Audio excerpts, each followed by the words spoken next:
I think it's obvious that this is a moment when, as a party, we need to take a long, hard look at ourselves. We were given a bloody nose by the voters last week. We lost almost 750 council seats. And of course, the AV referendum delivered a clear no vote. So, in the week that the coalition government is 1 year old, some vital questions are being asked. In particular, what does this mean for the Liberal Democrats? And what does it mean for the government? And I'm going to try and answer those questions today. But let me be clear at the outset about a couple of points right away. Does this mean the end of the coalition? No. Does it mean the coalition is going to change? Yes. Before looking forward, I think it's very important to look back, to understand where we came from. To remember the situation a year ago, a fragile economy, a looming financial crisis, European neighbours seeing economic sovereignty being torn away from them by the financial markets, huge anger at politicians after the expenses scandals, and then, of course, a hung parliament.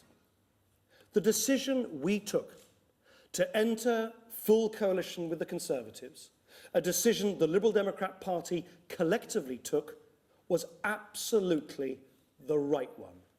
What the country needed in May 2010 was a strong government, willing to tackle the shocking deficit left behind by the Brown government. But we also needed a government willing to embark on the long-term changes necessary to fix the economy for the future. Short-term repair and long-term reform. That's the Liberal Democrat economic agenda in government. And I'm proud that at a moment of what was national crisis, the Liberal Democrats showed ourselves to be a party of the people, a party that puts national interest ahead of partisan posturing. Given the possible alternatives, I have not doubted for a single moment that that was the right decision we took.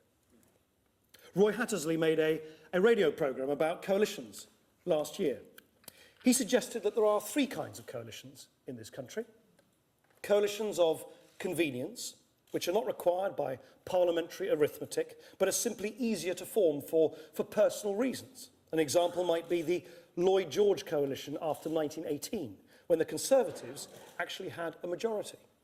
Then there are coalitions of what he calls conviction, coalitions of conviction, where parties come together because of a strong ideological affinity, like the one formed in 1895 to resist Irish Home Rule.